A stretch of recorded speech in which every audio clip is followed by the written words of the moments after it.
शहर के बाहरी इलाके में स्थित एक पुरानी हवेली के बारे में कई कहानियां प्रचलित थीं।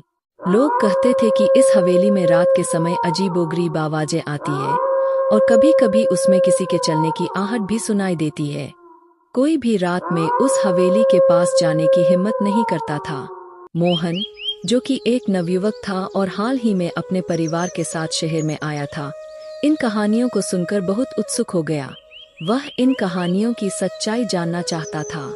उसके दोस्तों ने उसे समझाया कि हवेली में जाना खतरनाक हो सकता है, लेकिन मोहन का साहस और जिज्ञासा उसे रोक नहीं सकी।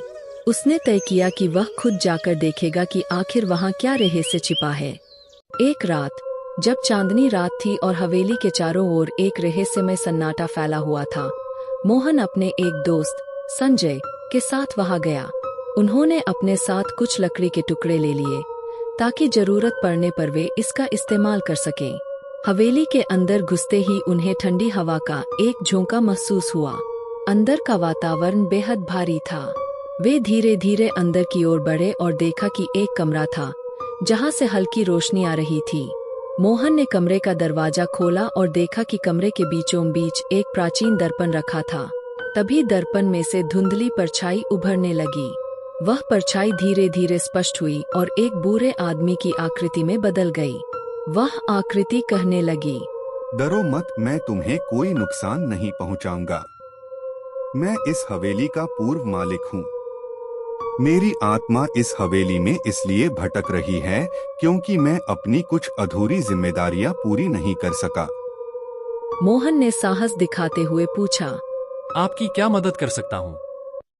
मैं चाहता हूँ कि मेरी विरासत मेरे परिवार को मिले, जिससे उसकी आत्मा को शांति मिल सके।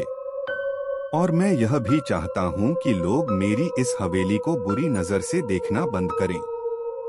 मोहन ने उस आत्मा की बात सुनी और अगले ही दिन स्थानीय प्रशासन से संपर्क कर परिवार का पता लगवाया। कुछ हफ्तों के भीतर हवेली का स्वामित्व उस बूढ़े आदमी के परिवार को सौंप दिया गया। इस घटना के बाद हवेली में कभी कोई अजीब घटना नहीं हुई। मोहन और संजय ने साबित कर दिया कि कभी-कभी भूतिया कहानियों के पीछे छिपे होते हैं अधूरे काम और अतृप्त आत्माएं, जिन्हें केवल समझने और मदद की जरूरत होती है।